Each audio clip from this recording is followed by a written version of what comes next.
محمد و آل محمد پر اللہ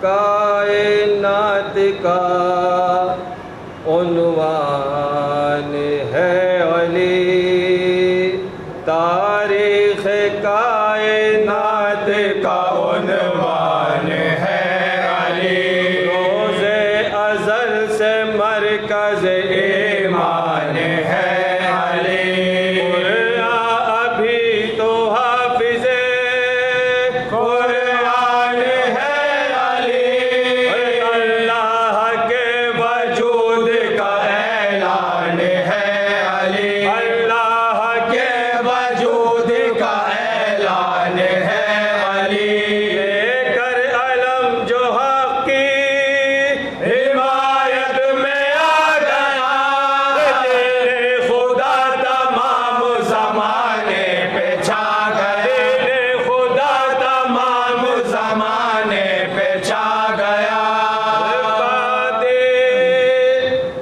نبی ہر ایک سے اعلیٰ ہے مرتضیٰ، اور تاریخ یہ لحد کا سویرا ہے مرتضیٰ، ملتا ہے جو خدا سے وہ بندہ ہے مرتضیٰ، کعبہ ہے گر رسول تو سجدہ ہے مرتضیٰ، کعبہ ہے گر رسول تو سجدہ ہے مرتضیٰ، قانون مصطفیٰ کا نگہبان ہے علی، نقطہ نہیں ہے جس میں وہ قرآن ہے علی، نقطہ نہیں ہے جس میں وہ قرآن ہے علی، فاروق کوئی فتح خیبر نہ بن سکا، اور صدیق کوئی نفس پیمبر نہ بن سکا، کوئی غنی بھی ساقیے کوثر نہ بن سکا، جس نے جو چاہا بن گیا ہے در نہ بن سکا، جس نے جو چاہا بن گیا ہے در نہ بن سکا، آئے زمانہ ایسے کوئی بت رب کو پلٹا سکے جو ڈوبے ہوئے آفتاب کو، پلٹا سکے جو ڈوبے ہوئے آفتاب کو، خوشبو اگر نہ ہو تو وہ کاغذ کا پھول ہے، اور حب علی نہیں تو عبادت فضول ہے، اور جنت بنا علی کے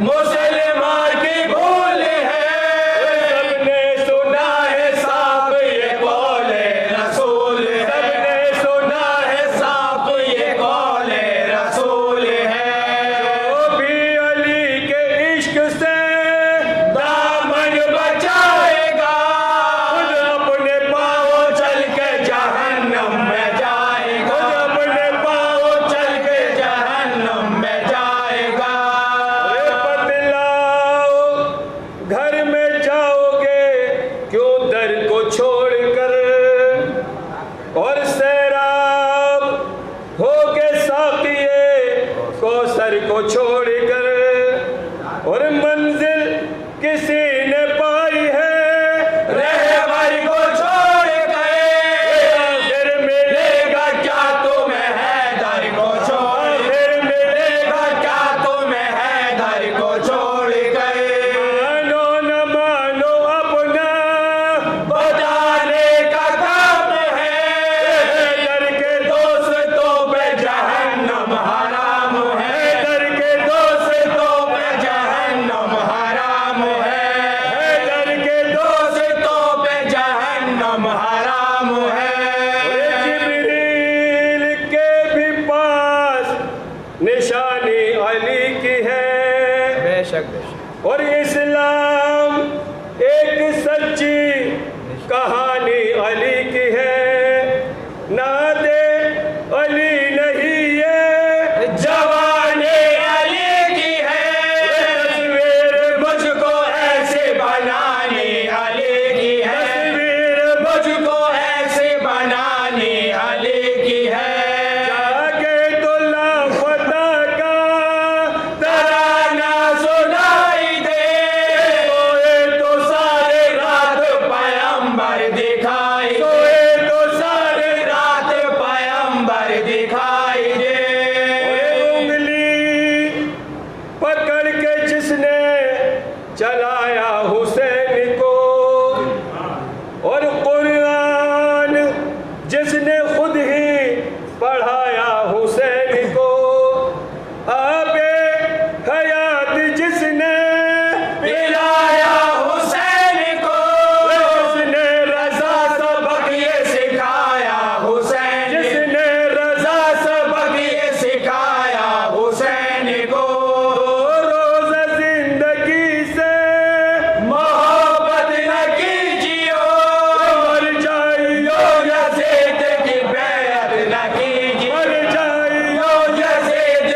دفن شاہ وطن کو حرم چلے جب بعد دفن شاہ وطن کو حرم چلے سجاد ساتھ رانڈوں کے بعد چشم نم چلے ہوتے سروں کو پیتے پابند غم چلے زینب نے لاش شہ سے کہا بھائی ہم چلے زینب نے لاش شہ سے کہا بھائی ہم چلے الفت جو تھی کمال شہ مشرقین سے روئے لپٹ کے مزار حسین روئے لپٹ کے مزار حسین سے سر کو رکھ کے قبر پہ زہرا کی محل کا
پیشکان جناب ماسٹر محمد صغیر صاحب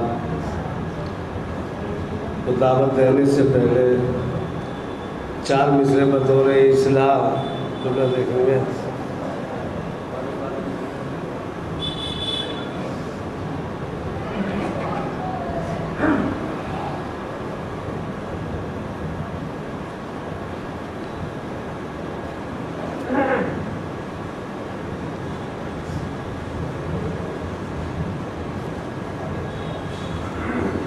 دیکھیں گے بطور اصلاح دیکھیں گے 4 مصرے۔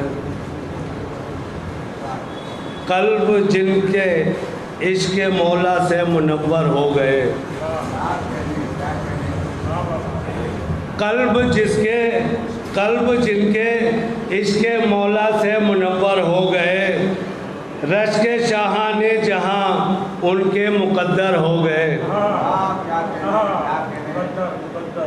قلب جن کے عشق مولا سے منور ہو گئے، رشک شاہان جہاں ان کے مقدر ہو گئے، اور یا علی کہہ کر چلے ہیں جب بھی انگاروں پہ ہم، یا علی کہہ کر چلے ہیں جب بھی انگاروں پہ ہم، آگ کے شعلے بھی تلوؤں سے گلیتر ہو گئے، آگ کے شعلے بھی تلوؤں سے گلیتر ہو گئے۔ درود پڑھیں محمد وآل محمد، اللہم صلی علی محمد وآل محمد۔ ایک مرتبہ اور 2-3 شعر سماعت فرما لیں۔ ذکر کعبہ نامکمل ذکر حیدر کے بغیر، مطلب سماعت فرمائیں، کوئی عقدہ حل نہیں ہوتا ہے حیدر کے بغیر، کوئی عقدہ حل نہیں ہوتا ہے حیدر کے بغیر، اور ناؤ ساحل پر نہیں لگتی ہے لنگر کے بغیر، ناؤ ساحل پر نہیں لگتی ہے لنگر کے بغیر۔ اور شعر دیکھیں، جام کوثر ہو کہ جنت ہو کہ ہو راہ نجات، جام کوثر ہو کہ جنت ہو کہ ہو راہ نجات، کچھ نہیں ملتا کسی کو عشق حیدر کے بغیر، کچھ نہیں ملتا کسی کو عشق حیدر کے بغیر۔ اور جاگنے والا نبی،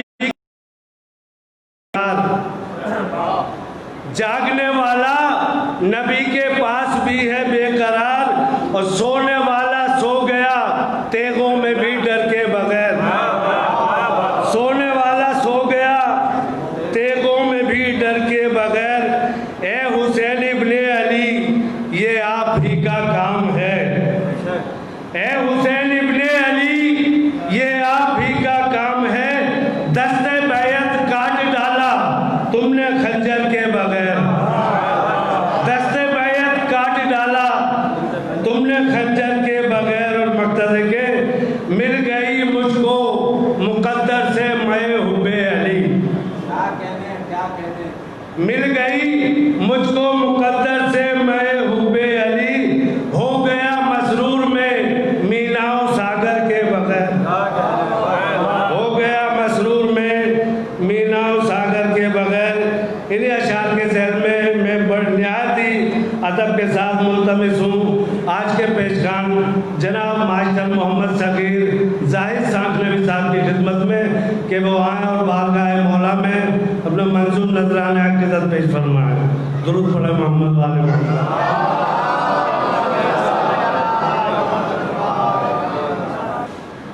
بہت اچھے اشعار ناظم صاحب آپ لوگوں کی خدمت بابرکت میں پیش کر رہے تھے۔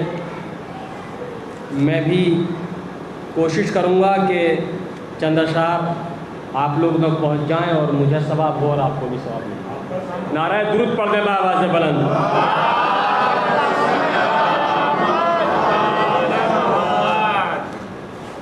مولا علی کے حوالے سے 4 مصرے سماعت کر لیں۔ بغض حیدر جو دل میں رکھتے ہیں، بغض حیدر جو دل میں رکھتے ہیں، موت کے وقت بوجھ سکتے ہیں، موت کے وقت وہ سسکتے ہیں جن کی کرب و بلا سے ہے نسبت، وہ نہ مرنے کے وقت ڈرتے ہیں، وہ نہ مرنے کے وقت، وہ نہ مرنے سے خوف رکھتے ہیں، جن کی کرب و بلا سے ہے نسبت، وہ نہ مرنے کا خوف رکھتے ہیں۔ مقصد سرور کا کعبہ ڈھانا پائے گا یزید، مقصد سرور کا کعبہ ڈھانا پائے گا یزید، کربلا کے بعد ہے پہرا لگا سجاد کا، کربلا کے بعد ہے پہرا لگا سجاد کا، جب گری خطبوں کی بجلی شام و کوفہ جل گئے، ایک تھا زینب کا حملہ دوسرا سجاد کا، ایک تھا زینب کا حملہ دوسرا سجاد کا، ایک تھا زینب کا حملہ دوسرا سجاد کا۔ جناب زینب سلام اللہ علیہ کے حوالے سے 4 مصرع سماعت کر لیں۔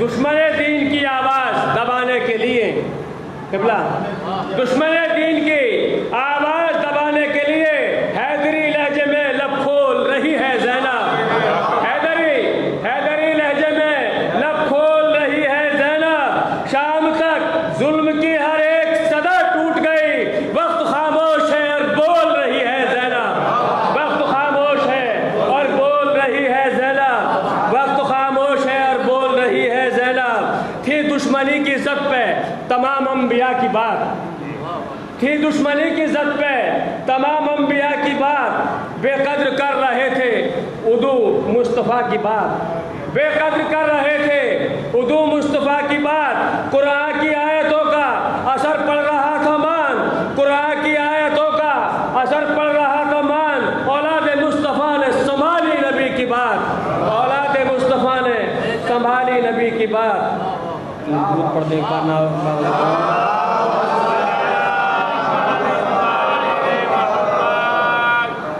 جناب زینب سلام اللہ علیہ کے حوالے سے 4 مصرع سماعت کر لیں۔ حشر برپا ہے سرے محفل دربار ستم، حشر برپا ہے، حشر برپا ہے سرے محفل دربار ستم، سب کے چہرے ہیں دھواں بول رہی ہے زینب، سب کے چہرے ہیں دھواں بول رہی ہے زینب، اے یزید اس سے بری ہار تیری کیا ہوگی، وہ تیرا گھر ہے جہاں بول رہی ہے زینب، وہ تیرا گھر ہے جہاں بول رہی ہے زینب۔ ابھی جناب زاہد سانگلوی صاحب بڑے اچھے اشعار آپ کے ذہن عالیہ تک پہنچا رہے تھے۔ ایک شعر ان کا یہ بھی تھا، ایک تھا زینب کا حملہ دوسرا سجاد کا۔ اسی سے متصل 4 مصرع سماعت فرما لیں۔ کسی فرعون نہ شداد کے پیچھے پیچھے، کسی فرعون نہ شداد کے پیچھے پیچھے، نہ کہیں کثرت افراد کے پیچھے پیچھے، کسی فرعون نہ شداد کے پیچھے پیچھے، نہ کہیں کثرت افراد کے پیچھے پیچھے، اور جب یہ دیکھا میری صحت کی ضمانت یہ ہے، جب یہ دیکھا میری صحت کی ضمانت یہ ہے، دین حق چل دیا سجاد کے پیچھے پیچھے، جب یہ دیکھا میری صحت کی ضمانت یہ ہے، دین حق چل دیا سجاد کے پیچھے پیچھے۔ درود پڑھے محمد والے محمد۔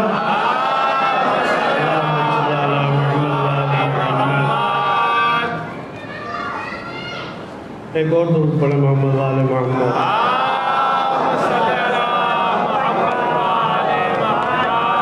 ایک مطلب اور 2-3 شعر اور سماعت فرما لیں۔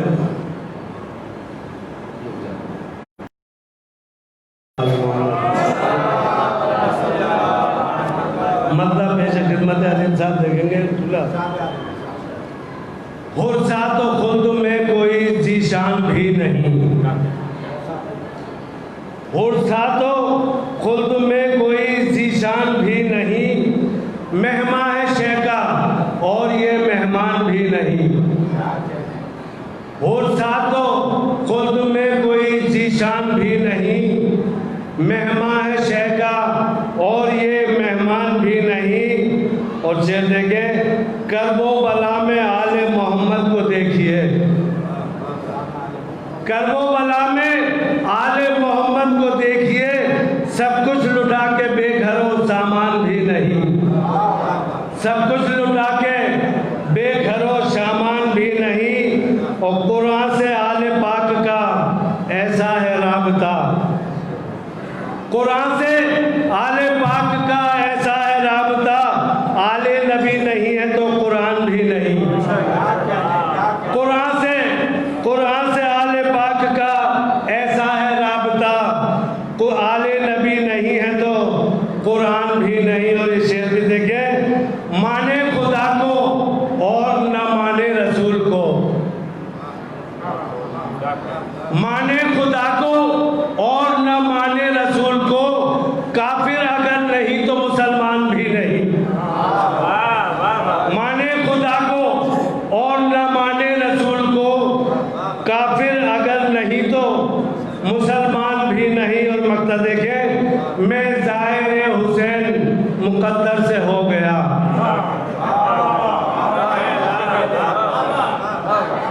میں ظاہر حسین مقدر سے ہو گیا، اب میں غم جہاں سے پریشان بھی نہیں، میں ظاہر حسین مقدر سے ہو گیا، اب میں غم جہاں سے پریشان بھی نہیں۔ انہی اشعار کے ذہن میں بڑے ہی ادب و احترام کے ساتھ ملتمس ہوں عالی جناب مولانا محمد عباس ذاکری صاحب قبلہ کی خدمت میں کہ وہ ممبر پر تشریف لا کر فضائل و مسائل سید الشہداء بیان فرما کر سامعین کے قلوب کو منور فرمائے۔ لا حول ولا قوة الا بالله العلي العظيم اعوذ بالله من الشيطان الرجيم بسم الله الرحمن الرحيم الحمد لله الذي هدانا لهذا وما كنا لنهتدي لولا هدانا الله لقد جاءت رسل ربنا بالحق الصلاة والسلام على رسول الثقلين محبوب رب المغربين والمشرقين جد الحسن والحسين سيدنا ونبينا وشفيعنا بالقاسم محمد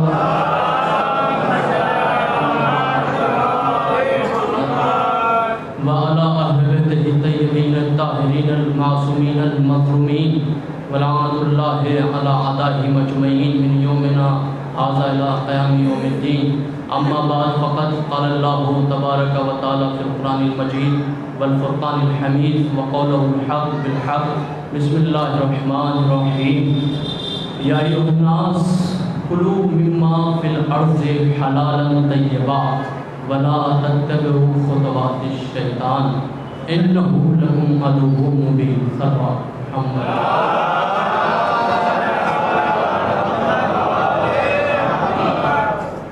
سامعین اکرام، ذوی الاحترام، عزاداران امام، اس مرکزی امام بارگاہ میں جہاں اکثریت میرے اہل وطن کی ہے، پہلی مرتبہ اس شبیہ ممبر رسول سے خطاب کرنے کا شرف حاصل ہو رہا ہے، اور یہ جو سوچ ہے کمیٹی کی نزاکت صاحب یا محبت صاحب، یہ جتنے بھی کمیٹی کے ممبران ہیں، ان کی جو سوچ ہے وہ یہ تھی کہ اس بار ہم اپنے اہل وطن سے، جو ہمارے اہل وطن خطبہ ذاکرین حضرات ہیں، ان سے مجالس حسینیہ کو خطاب کرائیں، انہیں موقع دیں۔ ماشاءاللہ اچھی سوچ تھی، اور سب سے پہلے میں شکر گزار ہوں برکت عزاداری کا،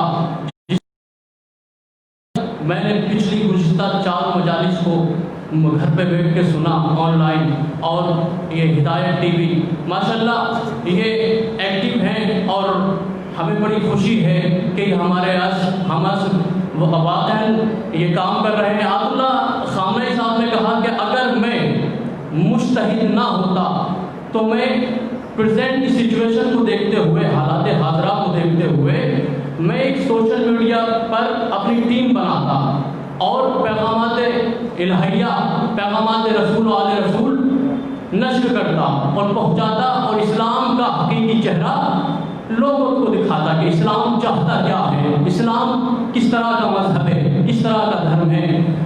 تو جس آیہ کریمہ کی سب سے پہلے یہ ابھی ایک مومن نے آ کے مجھ سے گزارش کی کہ مولانا ایک ہمارے رشتہ دار مریضہ ہیں، بے ہوش ہیں، ان کے لیے آپ دعا کرائیے گا ممبر پر سب سے پہلے جانے کے لیے، انہیں ہوش نہیں آ رہا ہے۔ تو بحق فاطمہ پروردگار ان کو شفائے کاملہ و عاجلہ عنایت فرما۔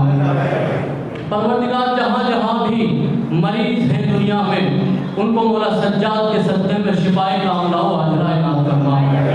عزیزان محترم، سامعین کرام، ذوی الاحترام، جس آیہ کریمہ کی میں نے آپ حضرات کی بارگاہ میں تلاوت کی ہے، پروردگار عالم اس آیت میں، یہ آیت سورہ بقرہ کی 168ویں آیت ہے، 168ویں آیت۔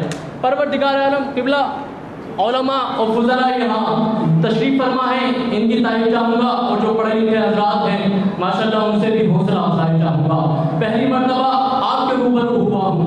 پروردگار عالم اس آیت میں اپنے اس خطاب میں دنیا کے تمام انسانوں سے خطاب فرما رہا ہے، مسلمان سے نہیں، شیعہ سے نہیں، یا کسی ایک بندے سے، اپنے ولی سے، اپنے نبی سے، یا اپنے کسی ولی سے، اپنے خلیفہ سے نہیں کہہ رہا ہے۔ کیا کہہ رہا ہے؟ پوری دنیا کے تمام انسانوں سے، اس روئے زمین پہ آباد جتنی بھی ابن اولاد آدم ہے، ابن آدم، سب سے کہہ رہا ہے، اس دھرتی پر بستی ہے، سب سے کہہ رہا ہے، چاہے وہ مسلم ہو یا غیر مسلم ہو، سب سے خطاب کر رہا ہے پروردگار عالم۔ کیا؟ یا ایھا الناس، آواز لگا رہا ہے لوگوں کو، اے لوگوں، کیا کہہ رہا ہے آگے؟ کلو، آرڈر کر رہا ہے، حکم دے رہا ہے، کلو، کھاؤ۔ کیا کھاؤ؟ مما فی الارض، زمین سے کھاؤ۔ یا ایھا الناس، ایک ایک لفظ کا قبلہ انشاءاللہ ترجمہ کرنے کی کوشش کروں گا تاکہ آپ تک بات پہنچ جائے۔ یا ایھا الناس کلو، اے لوگوں کھاؤ۔ کیا کھاؤ؟ مما فی الارض حلالا طیبا، زمین سے پاک و پاکیزہ غذا کھاؤ، زمین سے پاک و پاکیزہ غذا کھاؤ۔ بھائی آگے پروردگار کیا کہہ رہا ہے؟ یہاں تو حکم دے رہا ہے تمام انسانوں سے، تمام انسانوں کو آرڈر کر رہا ہے، تمام انسانوں کو حکم دے رہا ہے، کسی مسلمان یا کسی ایک فرقے سے مخاطب نہیں ہے۔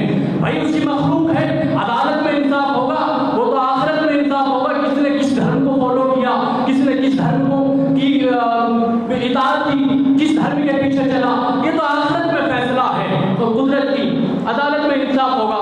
تو پروردگار کیا کہہ رہا ہے؟ یہاں تو حکم دے رہا ہے کہ زمین سے پاک و پاک غذا کھاؤ۔ آگے نفی کر رہا ہے، آگے نفی کر رہا ہے، یعنی منع کر رہا ہے، کیا؟ کھاؤ۔ ولا تتبعوا، اور اتباع نہ کرو، پیروی نہ کرو، کھاؤ لیکن پیروی مت کرو۔ کس کی؟ خطوات شیطان، شیطان کے خطوات، یعنی اس کے قدم بقدم نہ چلو۔ جو شیطان کے کارنامے ہیں وہ تمہارے نہیں ہونے چاہیے، جو شیطان کے کارنامے، آپ کی حوصلہ افزائی میرے لیے واقعی ایک جنون پیدا کرے گی، اور میں چاہوں گا انشاءاللہ آپ تک اپنی بات پہنچاؤں۔ کیا؟ ولا تتبعوا خطوات الشیطان، اور شیطان کی پیروی مت کرو، اس کے قدم بقدم نہ چلو۔ کیوں؟ وہ بتا رہا ہے، ریزن بتا رہا ہے، سبب، اس کا کارن کیا ہے، کیوں نہیں چلو؟ اب آگے ریزن بتا رہا ہے آیت کے اگلے حصے میں، کیا؟ انہو، بے شک وہ، کون؟ شیطان، ابلیس۔ کیا نام ہے ابلیس کا؟ ایزائیل، ایزائیل نام ہے ابلیس کا، شیطان کا، جو سب کا سردار ہے سارے شیطانوں کا، ایزائیل نام ہے۔ کیا؟ انہو، بے شک ایزائیل یعنی ابلیس، شیطان، کیا؟ لکم، آپ تمام حضرات کے لیے، سارے انسانوں کے لیے کیا ہے؟ عدو، دشمن ہے۔ کس طرح کا دشمن ہے؟ مبین، کھلا ہوا دشمن ہے، کھلا ہوا دشمن ہے۔ تو شیطان کی پیروی مت کرو۔ بھائی سب سے پہلے آج ایک اعتراض مجالس حسینیہ کے سلسلے سے گوش گزار ہوتا ہے اور بار بار ٹکراتا ہے کانوں سے۔ اعتراض ہو رہا ہے، نیا اعتراض ہے نیو جنریشن کا، جو اپوزیشن ہے، اپوزیشن تو کوئی نہیں ہے، جو تحقیق نہیں کر رہے ہیں کہ حق کیا ہے باطل کیا ہے، ان کے اعتراضات ہیں اور وہ مختلف ہو رہے ہیں۔ کیا؟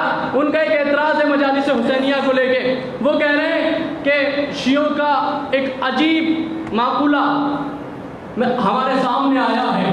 ان کا کہنا ہے کہ جہاں جہاں مجلسیں ہو رہی ہیں ایک وقت میں نہ جانے یہ جو تشیع قوم ہیں جو شیعہ حضرات ہیں ایک وقت میں ان کی ہزاروں لاکھوں دنیا کے اندر مجلسیں ہوتی ہیں.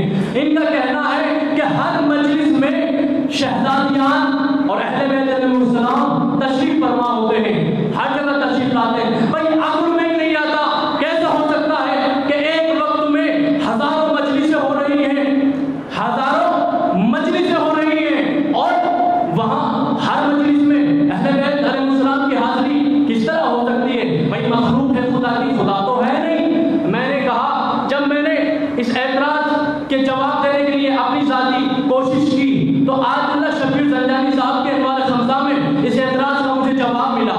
میں نے جب اس کو پڑھا انوار خمسہ میں انہوں نے رسول اسلام صلی اللہ علیہ وآلہ وسلم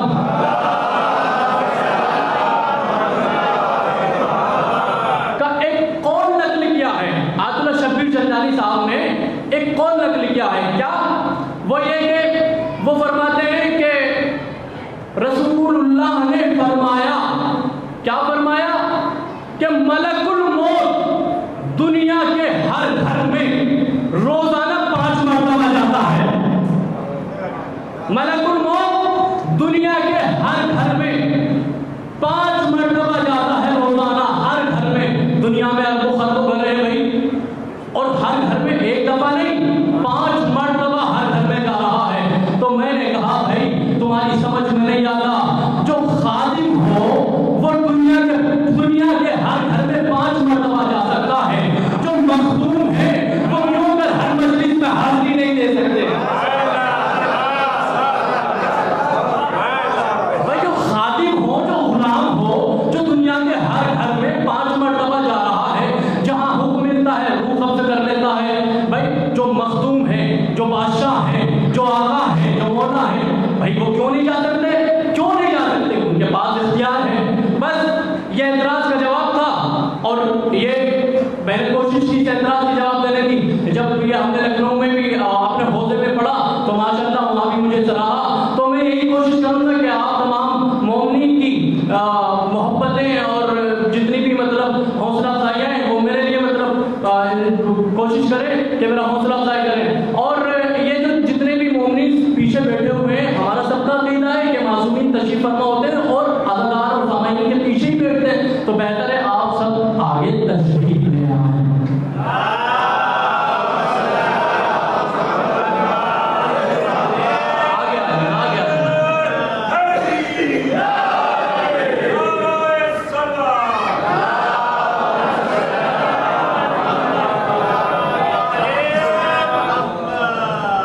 کس آیت کریمہ کی میں نے تلاوت کی ہے؟ یا ایھا الناس کلوا مما فی الارض حلالا طیبا ولا تتبعوا خطوات الشیطان انہ لکم عدو مبین. اے انسانوں, اے ابن آدم, اے روئے زمین پر بسنے والوں, زمین سے حلال و پاک غذائیں کھاؤ اور شیطان کی پیروی مت کرو, اس لیے کہ وہ تمہارا کھلا ہوا دشمن ہے. بھائی ہم دیکھتے ہیں کہ ہمارے جو بزرگ ہیں, جو ہمارے والدین ہوتے ہیں یا رشتہ دار ہوتے ہیں یا ہمارے عزیز و اقارب ہوتے ہیں, وہ اپنے چھوٹوں سے کہتے ہیں یا اپنے بچوں سے, اپنی اولاد سے کہتے ہیں کہ بچوں گھبراؤ نہیں, کوشش کرو جہاں تک ہو سکے پڑھو, پیسہ تو ہم پہ چھوڑ دو, ہم تمہارا پیچھے ہم تمہیں گائیڈ کر رہے ہیں اور ہم تمہارا خرچ اٹھائیں گے, تو ہم تمہیں دیکھ رہے ہیں. تو بچے پڑھائی کر رہے ہیں, پیچھے والدین کا ہاتھ رکھا ہوا ہے, بزرگوں کا, بڑوں کا, بڑے بھائیوں کا چھوٹے بھائیوں پر. تو وہ چھوٹوں کو ایک حوصلہ دے رہے ہیں کہ آپ پڑھیں اور پیچھے ہم ہیں. اسی طرح پروردگار عالم کی ذات وہ ذات ہے جو 70 ماؤں کی برابر اپنے ایک بندے سے محبت کرتی ہے. وہ اس تمام مخلوق سے کہہ رہی ہے, کیا کہہ رہی ہے؟ کہ کھاؤ. جب وہ کہہ رہی ہے کہ کھاؤ, اس کا مطلب دے گی وہ ذات. بھائی جب کہہ رہی ہے تو کھاؤ تو وہ ذات دے گی. کس طرح دے گی؟ ذرا سا ہم دیکھتے ہیں کہ وہ دیتی کس طرح ہے. آئیے جناب مریم کی حیات طیبہ پر تھوڑی سی روشنی ڈالتے ہیں. صلوات پڑھیں محمد والے محمد.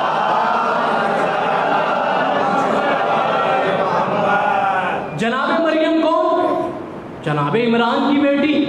یہ کہاں رہتی تھیں اپنی زندگی میں؟ کیا ان کا کام تھا؟ کہاں رہتی تھی؟ 2 ہجری میں مسلمانوں کا قبلہ دوم کون سا ہوا؟ خانہ کعبہ. اس 2 ہجری سے پہلے کون سا قبلہ تھا؟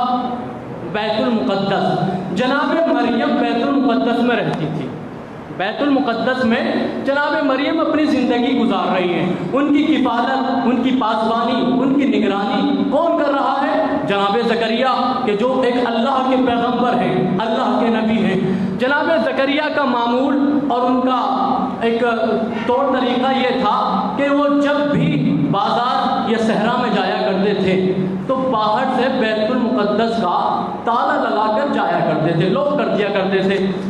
تاریخ میں تو یہ لکھا ہے، پتہ نہیں لوگ اس وقت ہوا نہیں ہوتا تھا یا نہیں ہوتا تھا، لیکن تاریخ میں لکھا ہے کہ باہر سے بیت المقدس کو مکمل کر دیتے تھے. جناب زکریا جب بازار سے پلٹتے تھے بیت المقدس میں داخل ہوتے تھے تو جناب مریم کے پاس پھلوں کا دشت دیکھتے تھے. اللہ کی ذات دیتی کس طرح ہے؟ اللہ کی ذات دیتی کس طرح ہے اپنے مخلص بندوں کو، جہاں سے گمان بھی نہیں ہوتا، جہاں سے تصور بھی نہیں ہوتا. اللہ کی ذات جہاں سے ہمیں لوگوں سے امیدیں لگی ہوئی ہوتی ہیں کہ وہاں سے ملے گا، وہاں سے یہ ہو جائے گا، وہاں سے فلاں سے یہ ہو جائے گا، جہاں سے امید ہوتی ہے. تجربہ میری طالبانہ زندگی کا، طالب علمانہ زندگی کا یہ ہے کہ وہاں جہاں سے امیدیں زیادہ لوگوں سے ہوتی ہیں وہاں مایوسی ہی نظر آتی ہے. تو ہمیں امید کی کرن کہاں نظر آتی ہے؟ اللہ کی بارگاہ میں.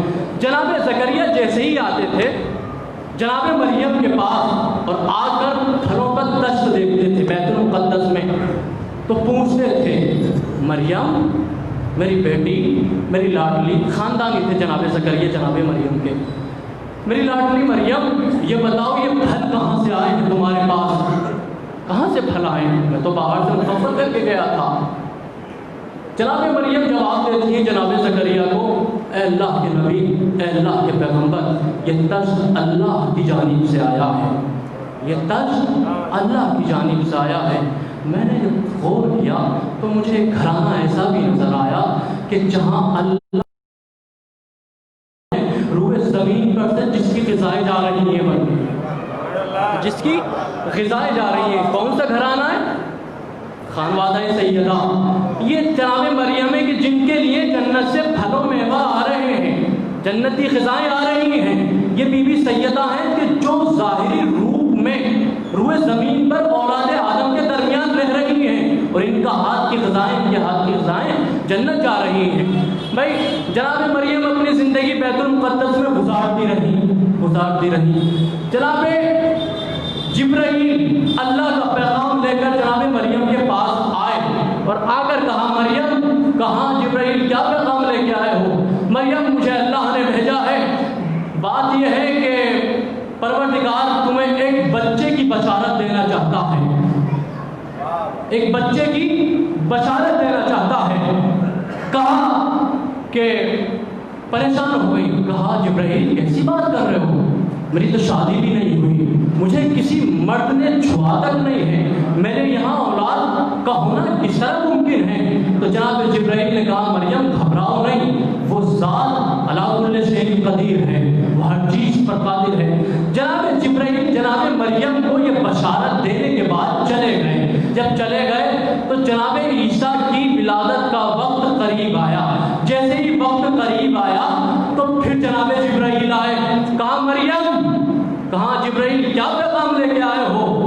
مریم پروردگار نے کہا ہے کہ یہاں سے نکل جاؤ بیت المقدس سے، اور تمہارے یہاں ولادت ہونے والی ہے جو کہ آگے چل کے مستقبل میں میرا ایک پیغمبر ایک نبی ہوگا. جناب مریم پریشان، اب ولادت قریب ہے جناب عیسیٰ کی. جناب مریم کو بیت المقدس سے نکالا گیا، جناب مریم کو بیت المقدس سے نکالا گیا. ادھر فاطمہ بنت حضرت کو خانہ کعبہ میں بلایا گیا. فرق بتا رہا ہوں نبوت اور امامت کی ماؤں میں کیا فرق ہے. جناب مریم کو نکالا گیا اور فاطمہ بنت حضرت کو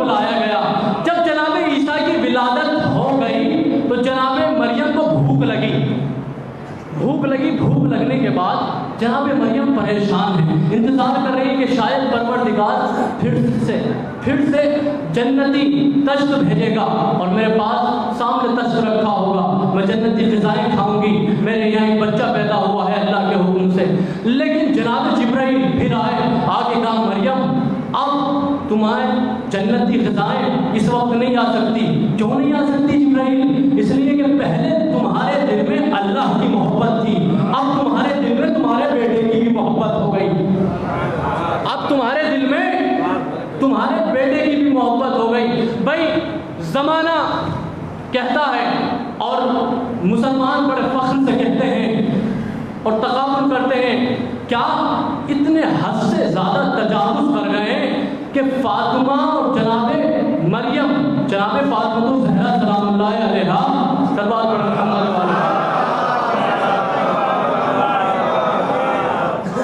اور جناب مریم کا تقابل کر رہے ہیں کہ مریم افضل ہے اور معاذ اللہ نعوذ باللہ فاطمہ الزہرا مفضول ہے۔ استغفر اللہ، کیسی بات ہے، کیسی سوچ ہے آپ کی؟ آپ تاریخ پڑھتے ہیں، دم بھرتے ہیں کہ ہم اسلام کا حقیقی چہرہ جانتے ہیں، ہم کہتے ہیں کہ اسلام کا سب سے بھدا چہرہ اس کائنات میں اگر دکھانے والے ہو مخالفان اسلام کو تو آپ ہی ہو، صرف آپ کے علاوہ اسلام کو سب سے زیادہ بدنام کوئی نہیں کرتا۔ کیسے آپ کیسے تقابل کر رہے ہیں؟ کہاں جناب مریم، کہاں محمد مصطفیٰ کی بیٹی فاطمہ الزہرا، امام زمانہ علیہ السلام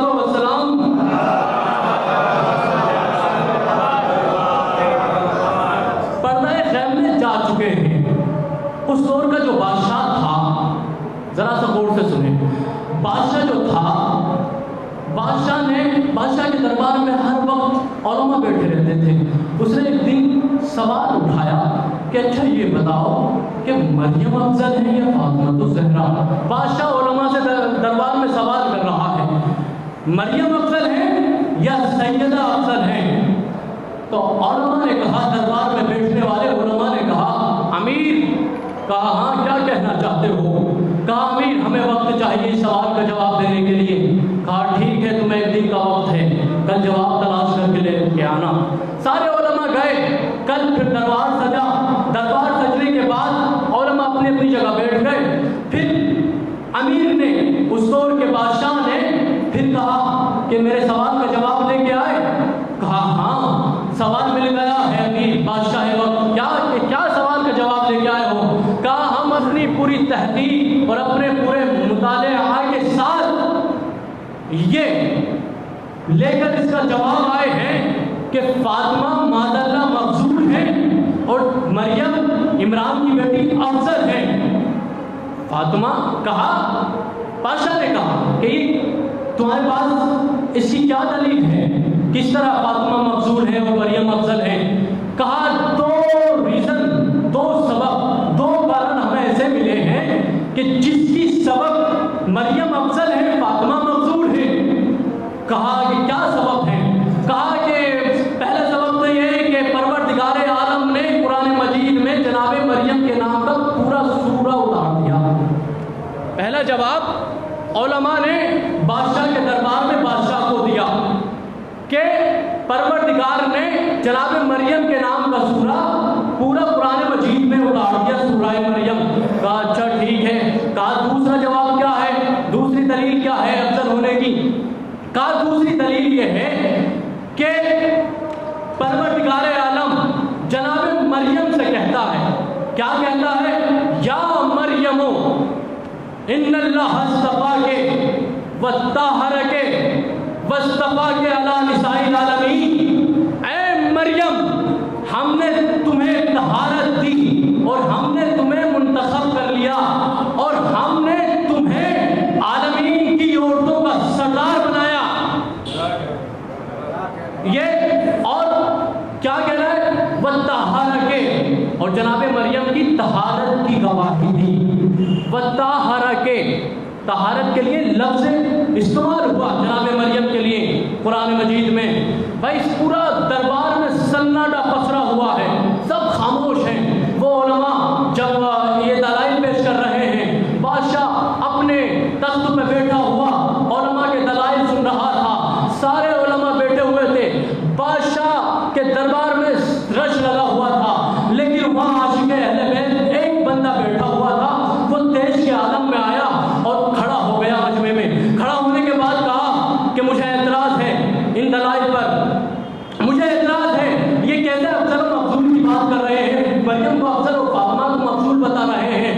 کہا کہ تمہیں کیا اعتراض ہے؟ ان کے دلائل اپنی جگہ پر حق ہے، تمہیں کیا اعتراض ہے اس پہ؟ کہا مجھے اعتراض ہے۔ کہا کہ انہوں نے علماء نے 2 دلائل پیش کیے ہیں مریم کے افضل ہونے کے لیے، اور فاطمہ کو انہوں نے مفضول بتایا ہے۔ کہا کہ مجھے اعتراض یہ ہے کہ جن دلائل کی یہ بات کر رہے ہیں کہ مریم کی طہارت کی گواہی پروردگار عالم نے قرآن میں دی، اور جناب مریم کے لیے سورہ مریم قرآن میں نازل ہوا۔ کہا کہ تم کیا اعتراض کرتے ہو؟ تمہارے پاس سبب کیا ہے اعتراض کرنے کا؟ کیوں اعتراض کیا تم نے؟ کہا مجھے اعتراض ہے۔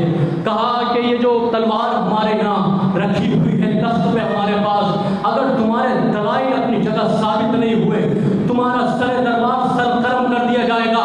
وہ تیز میں آ کے کہتا ہے امیر ان کو بٹھا دو علماء کو، یہ کتنے بدعقیدہ ہو گئے ہیں، تیرے دربار میں تیرے ٹکڑوں پہ پلنے والے علماء محمد مصطفیٰ کی بیٹی فاطمہ الزہرا کو مفضول بتا رہے ہیں اور مریم کو افضل بتا رہے ہیں، یہ ان کی عقلوں کو ہو کیا گیا ہے؟ ارے یہ کہتے ہیں کہ مریم کی طہارت کی گواہی جناب پروردگار نے قرآن میں دی کہ وہ طاہر کے مریم ہم نے تمہیں طہارت دی، مریم ہم نے تمہیں طہارت دی، اور مریم کے نام کا سورہ قرآن مجید میں پورا اتار دیا۔ ارے ان کی عقلوں کو ہو کیا گیا ہے؟ وہ کہتا ہے کہ مجھ سے امیر بادشاہ مجھ سے دلائل سنو۔ کہتا ہے کیا دلائل ہے پیش کرو؟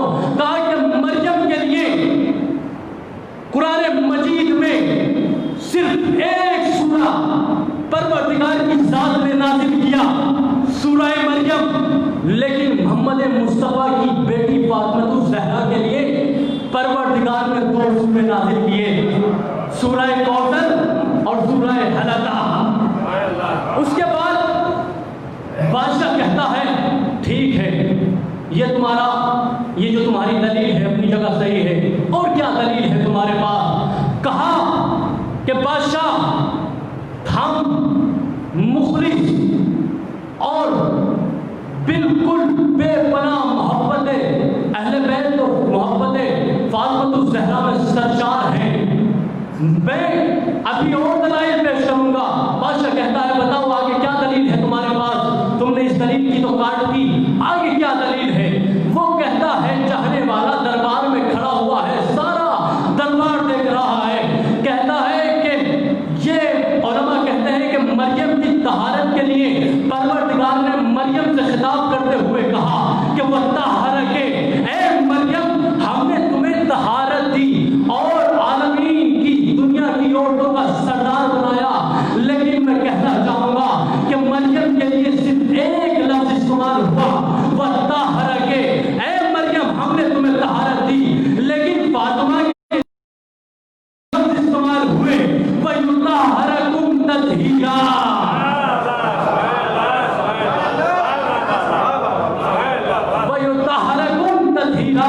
بادشاہ کے دربار میں سناٹا پسرا ہوا ہے، اب وہ چاہنے والا کہتا ہے بادشاہ اور سننا چاہتے ہو؟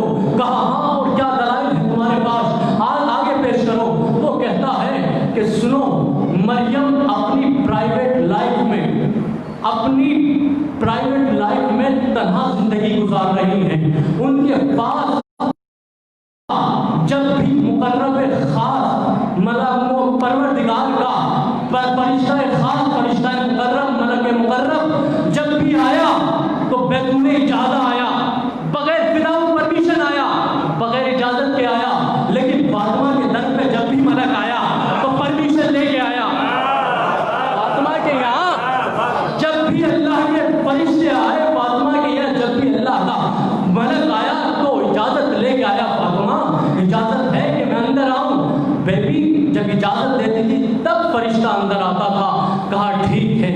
کہا کہ بادشاہ اور سننا چاہتے ہو؟ انہوں نے صرف 2 دلائل پیش کیے ہیں، مجھ سے دلائل سنو۔ ارے ان کا کتنے بدعقیدہ یہ لوگ ہیں، ارے کتنے یہ بد زمین اور کتنا گرا ہوا زمین ان کا ہو گیا ہے۔ مریم کو افضل بتا رہے ہیں، جس کے صدقے میں پوری کائنات خلق ہوئی ہو اس کو معذرت مفضول بتا رہے ہیں۔ آگے کہتا ہے کہ بادشاہ سنو اور کیا سننا چاہتے ہو؟ کہا کہ اور تمہارے پاس جو دلائل ہیں پیش کرو۔ کہتا ہے چاہنے والا بادشاہ کہا ہاں کہ مریم کا صرف ایک بیٹا معصوم ہے،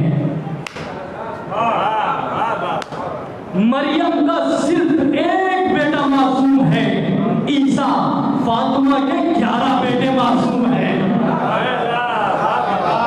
فاطمہ کے 11 بیٹے معصوم ہیں۔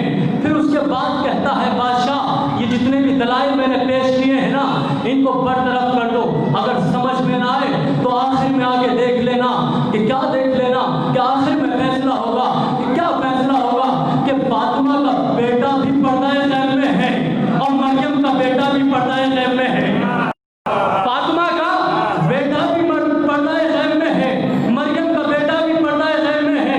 دیکھ لینا کہ نماز کون پڑھائے گا اور نماز کون پڑھے گا۔ صلوات پڑھیں محمد و آل محمد۔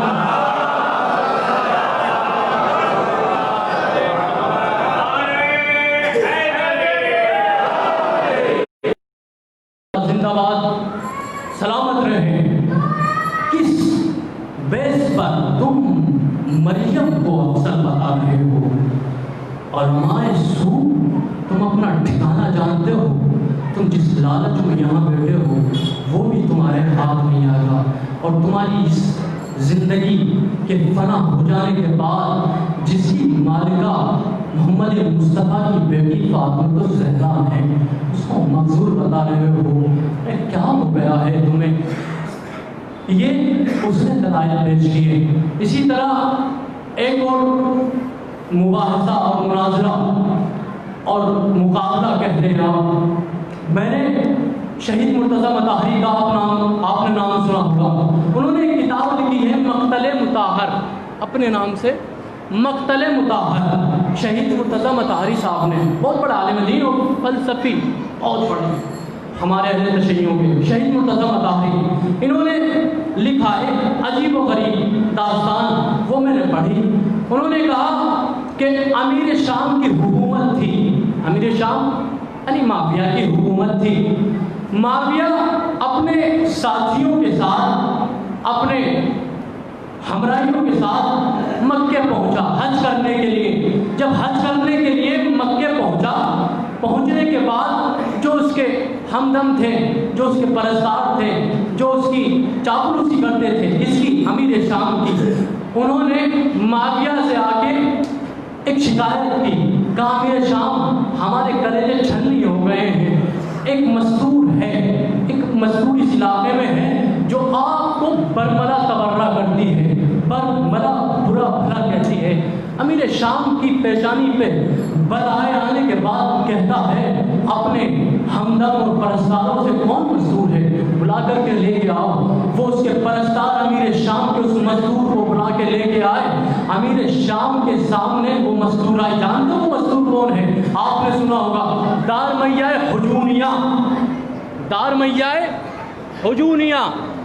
امیر شام کے سامنے دارمیہ کو جب حاضر کیا گیا تو امیر شام نے دارمیہ سے کہا دارمیہ جانتی ہو میں نے تمہیں یہاں کیوں بلایا ہے؟ امیر شام سے دارمیہ بے باکانہ انداز میں کہتی ہیں کہ امیر شام نہ پوچھو تو بہتر ہے، نہ پوچھو تو بہتر ہے۔ کہا نہیں بتانا ہوگا۔ کہا کہ میں تو یہی کہتی ہوں یہ جو تیرے پرستار ہیں ان کے درمیان اس کا سبب نہ پوچھو تو بہتر ہے۔ کہا میں سمجھ رہا ہوں، سمجھ تم بھی رہی ہو، بلایا کیوں ہے؟ کہا میں پہلے ہی جب تیرے پرستار بلانے پہنچے تھے میں پہلے ہی سمجھ گئی تھی۔ تو امیر شام سے بے باکانہ انداز میں دارمیہ بات کر رہی ہیں۔ دارمیہ سے کہا امیر شام نے یہ بتاؤ یہ جو میرے پرستار ہیں انہوں نے تمہاری شکایت مجھ سے کی ہے۔ کہا کیا شکایت کی ہے؟ کہا شکایت یہ کی ہے کہ تم میرے لیے تبرہ کرتی ہو مجھ پر اور مجھے برملا بالکل کھلا برا بھلا کہتی ہو۔ یہاں مکے کی سرزمین پر دارمیہ نے امیر شام سے کہا اس میں کوئی شک نہیں ہے میں تمہیں کھلا برملا برا بھلا کہتی ہوں۔ امیر شام کہتا ہے یہ سبب کیا ہے، کیوں مجھے برا کہتی ہو؟ دارمیہ کہتی ہے امیر شام نہ پوچھو تو بہتر ہے۔ کہا نہیں بتانا ہوگا ورنہ سر قلم کر دیا جائے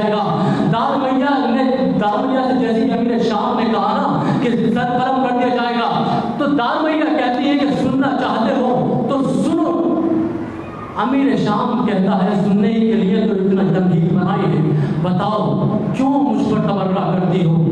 کہا کہ تم نے علی سے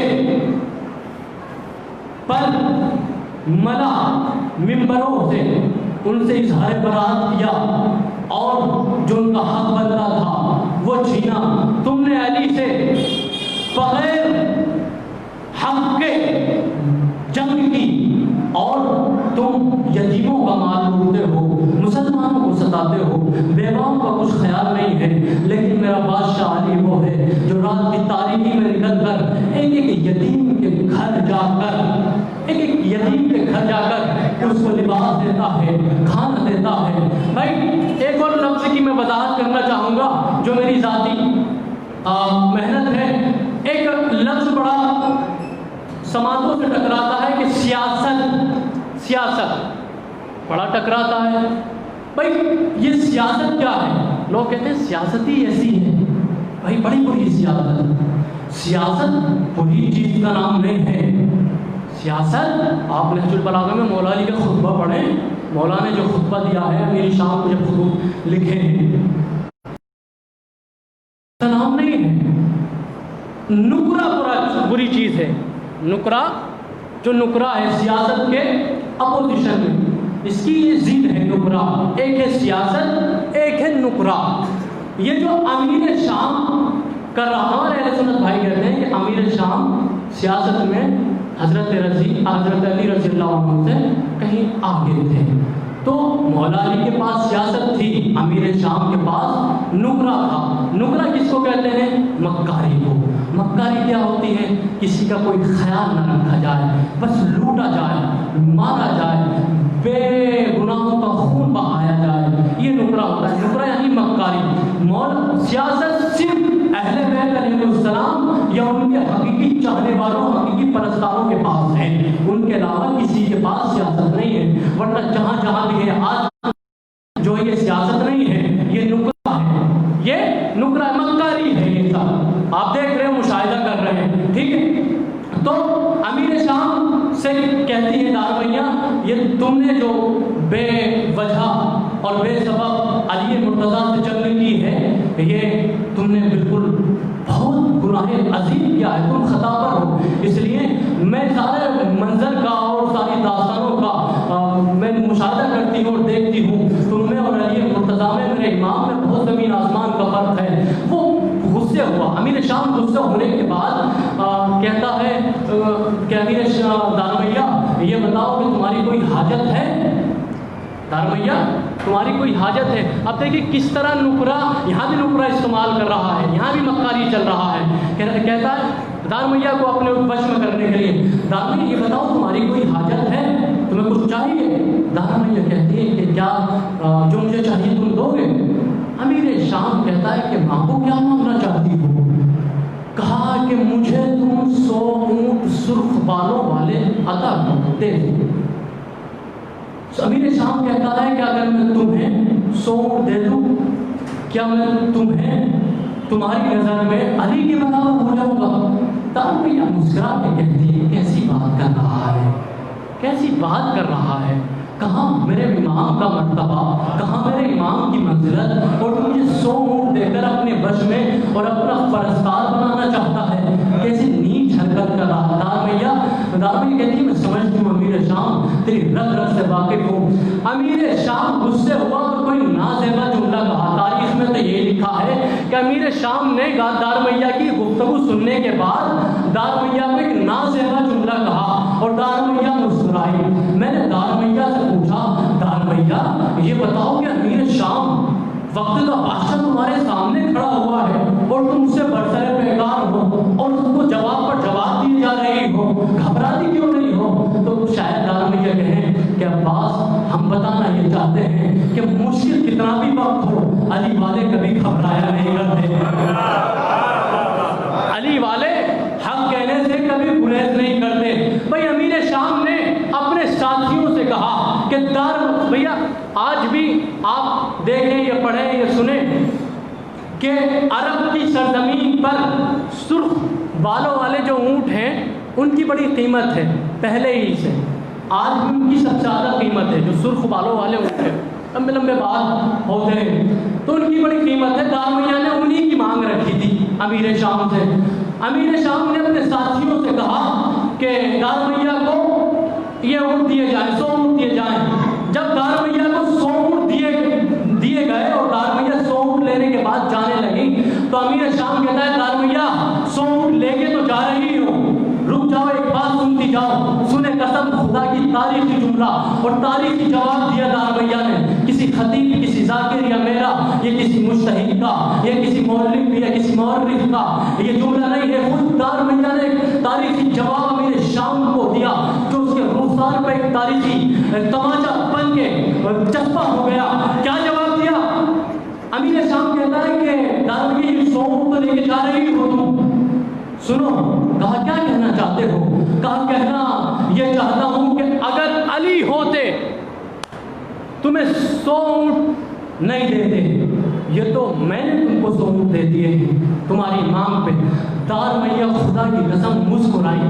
جاتے جاتے ایک تماچا ایسا مار گئی جواب میں. دارمیہ نے کہا امیر شام کیسی بات کرتا ہے کہ اگر علی ہوتے تو تمہیں 100 اونٹ نہ دیتے. میں دارمیہ علی کی چاہنے والی سینے پہ ہاتھ مار کے کہتی ہوں کہ اگر میرا بادشاہ علی ہوتا 100 اونٹ تو کیا ہے, اونٹ بھی نہیں دیتا. جو تو 100 اونٹ مجھے دے رہا ہے نا, یہ تیرے باپ کا مال نہیں ہے, یہ مسلمانوں کا مال ہے. یہ تیرے باپ کا مال نہیں ہے, یہ مسلمانوں سے چھینا ہوا مال ہے. اور سن امیر شام, یہ جو 100 اونٹ میں لے کے جا رہی ہوں, یہ مت سوچنا اپنے خام و خیال میں کہ یہ دارمیہ اپنی زندگی میں ان کو استعمال کرے گی 100 اونٹوں کو. نہیں, یہ جس سے تم نے چھینے ہیں, جس سے تم نے قبضہ کیا ہے, یہ حق ان کے پاس پہنچایا جائے گا. صلوات پڑھیں والے پر.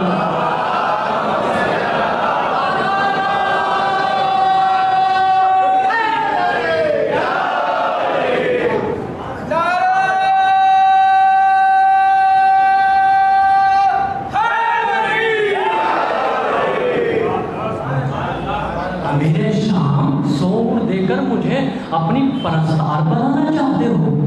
ایسا نہیں ہے. 100 اونٹ دینے کے بعد کہتے ہو کہ علی تمہیں 100 اونٹ نہیں دیتے. مجھے خدا کی قسم ایک بھی اونٹ علی نہیں دیتے. یہ جو تم 100 اونٹ مجھے دے رہے ہو نا, یہ تمہارے باپ کا مال نہیں ہے, یہ مسلمانوں سے چھینا ہوا مال مجھے دے رہے ہو. اور میں لے کے اس لیے جا رہی ہوں کہ یہ انہی کو پہنچایا جائے گا جن کا چھین کے لے کے آئے ہو.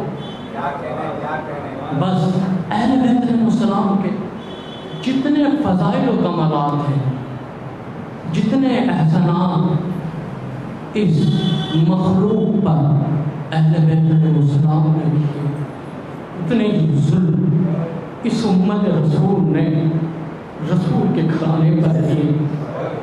دل کھول کر روئیے گا. میں جب مقتل پڑھتا ہوں, خدا کی قسم کربلا میں عجیب مسلمانوں نے طریقہ اپنایا. ایک پاکستان کا رائٹر ہے ہندو, وہ کہتا ہے, میرے آنسو نکل آتے, وہ لکھتا ہے کہ کربلا میں مسلمان تو کیا, انسان بھی نظر نہیں آتے. کربلا میں مسلمان تو کیا, انسان بھی نظر نہیں آتے. اس لیے کہ انہوں نے ارے ششماہ حسین کے 6 سال کے بچے کو مارا جو بولنا تک نہیں جانتا تھا. کربلا میں جو جتنا چھوٹا تھا اس پہ اتنا ہی ظلم ہوا. ہاں, آج 4 سال کی معصوم بچی سکینہ کے مسائل مجھ سے, اور انشاءاللہ دل کھول کے روئیے گا. مسائل تصور کا نام ہے. مسائل میں آپ میرا انتظار نہ کریں کہ میں کب چیخوں, کب چلاؤں اور کب آپ کو روایتیں سناؤں. آپ تصور کریں کہ کربلا میں جو جتنا چھوٹا تھا اس پہ اتنا ہی زیادہ ظلم ہوا. کربلا میں جو جتنا چھوٹا تھا اس پہ اتنا ہی ظلم زیادہ ہوا. حسین کی 4 سال کی معصوم بچی سکینہ زندان شام میں شام کی بچیاں ملنے آتی تھی تو عمر پوچھتی تھی سکینہ سے, اے حسین کی یتیمہ یہ بتاؤ تمہاری عمر کیا ہے. تو سکینہ کہتی ہیں میری عمر 4 برس ہے. تو شام کی بچیاں تڑپ کے کہتی ہیں تم 4 برس کی تو نظر نہیں، 4 برس کی تو نہیں لگتی، تم تو ہے ضعیفہ نظر آتی. 4 سال کی بچی شمر کے تماچے کھا کھا کے ضعیف ہو گئی. 4 سال کی بچی کا سن کتنا ہوتا ہے. ہاں عزادارو، شام غریبہ جیسے ہی آئے نا تو سکینہ نے 2 مسلے بچھائے. دل کھول کے روئیے گا اور تصور کیجئے گا جناب سکینہ کو. جناب سکینہ آئی ہوں گی شہزادی، میں جہاں تک کوشش کروں گا آپ کے مسائل پڑھوں گا، آپ پہ جو ظلم و مسائل اٹھائے گئے. جناب سکینہ نے شام غریبہ میں 2 مسلے بچھائے. 2 مسلے بچھائے جیسے ہی جناب زینب آگے کہتی ہیں میری لاڈلی سکینہ یہ 2 مسلے کیوں بچھائے ہیں؟ جناب سکینہ کہتی ہیں پھوپھی اماں زینب ارے میرا بابا آنے والا ہے، ارے میرے بابا میرے ساتھ نماز پڑھیں گے. جناب سکینہ اپنے مسلے پہ کھڑی ہوئی اپنے بابا کا انتظار ہے کہ میرے بابا میرے ساتھ نماز پڑھیں گے. ارے لیکن سکینہ کا بابا شام غریبہ میں سکینہ کے ساتھ نماز نہ پڑھ سکا. ہاں دل کھول کے روئیے گا. جیسے ہی خیال حسینی کو آگ لگائی گئی نا تو شمر ملعون نیزہ لے کے جناب زینب کبریٰ کی چاری پڑا. جناب زینب کبریٰ کی چاری جیسے ہی پڑا نا تو جناب سکینہ نے اس منظر کو دیکھا کہ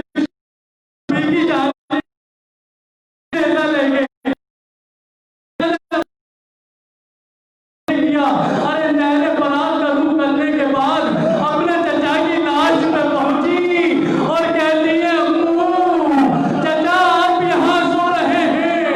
ارے وہاں شمر ملعون میری پھوپھی زینب کی رضا چھین رہا ہے. ہاں ذرا دل کھول کے روئے، دل کھول کے روئے. ارے شہزادی سکینہ آئی ہوگی. جب آپ روتے ہیں نا تو 4 سال کی معصوم بچی اپنے معصومانہ انداز میں ایک سوال کرتی ہے.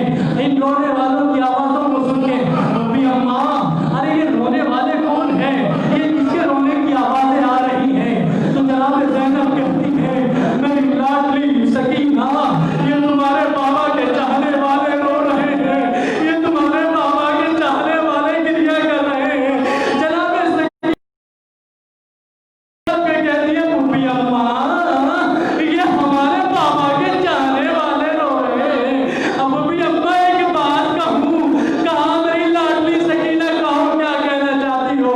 پھوپھی اماں اگر یہ ہمارے بابا کے چاہنے والے کربلا کے میدان میں ہوتے تو ہم پہ سب ظلم ہوتے تو ظلم نہ ہوتے.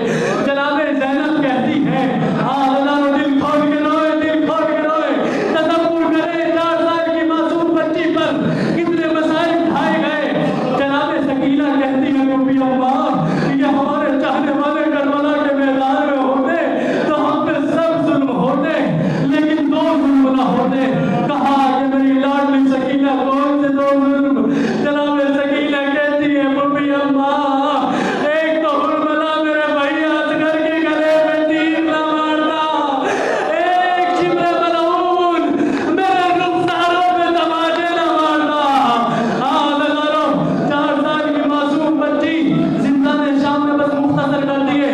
زندان شام میں ارے قید ہے یزید کے زندان میں اپنے بابا کو یاد کرتے کرتے اپنے چچا کو یاد کرتے کرتے زندان شام میں سو گئی. ارے جناب سکینہ کی وفات ہو گئی. جیسے ہی قافلہ کو رہائی ملی اور چہلم کیا، چہلم کرنے کے بعد مدینے آئے روزہ رسول پہ حاضری دی. کافی عرصہ گزرنے کے بعد ایک روایت سن لو انشاءاللہ اگر دل میں اتر گئی بہت گر گیا ہوگا. معصومہ کی روایت، معصومہ کی کے لیے ایک روایت ہے وہ آج شبیر زنجانی صاحب نے عجیب روایت لکھی ہے.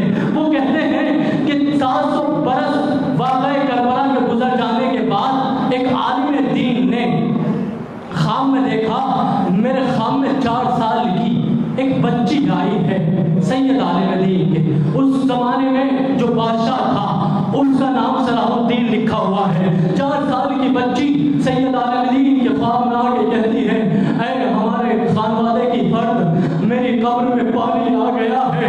ارے یہاں سے مجھے نہ یہاں سے مجھے اٹھا کے یہاں سے مجھے نکال کے ارے کہیں اور آپ پر کوئی دھیان نہ. جیسے ہی شب میں سویا سونے کے بعد پھر وہ 4 سال کی معصوم بچی خواب میں آئی آ کے کہتی ہے تم سے کل سے کہہ رہی ہوں مجھے یہاں سے قبر سے نکال کے کہیں اور دفن کر دو. اللہ تعالیٰ وہ عالم پریشان ہوا ہونے کے بعد وہاں لوگوں سے پوچھتا ہے. لوگ کہتے ہیں کہ ہاں ارے یہاں سید سجاد میں یہاں ایک بچی کی قبر ہے جس کا نام سکینہ ہے. ارے ان لوگ سید سجاد نے اپنی بہن سکینہ کو یہاں دفن کیا تھا. ہاں اللہ تعالیٰ ارے ظالم دین نے کچھ مستورات کو بلایا شام کی عورتوں کو بلایا اور آ کے کہا اس قبر کو کھولو. اور جیسے ہی شام کی مستورات نے شام کی عورتوں نے قبر کو کھولنا شروع کیا لاشائے سکینہ کو جیسے ہی باہر نکالا نا جہاں تک دل میں اگر یہ روایت اتر گئی انشاءاللہ بہت دیر تک کریا کیجیے گا انشاءاللہ گھر تک ڈور روتے ہوئے جائیں گے. جیسے ہی مستورات سکینہ کو قبر سے نکالا نا تو اس میں سے کچھ مستورات تو فوراً مر گئی. تاریخ میں تو مقتل میں یہی لکھا ہوا ہے. ایک مزدور بے ہوش ہو گئی. جب وہ ہوش میں آئی مزدور تو عالم دین نے پوچھا یہ بتاؤ کہ یہ مر کیوں ہو گئی اور تم بے ہوش کیوں ہو گئی تھی.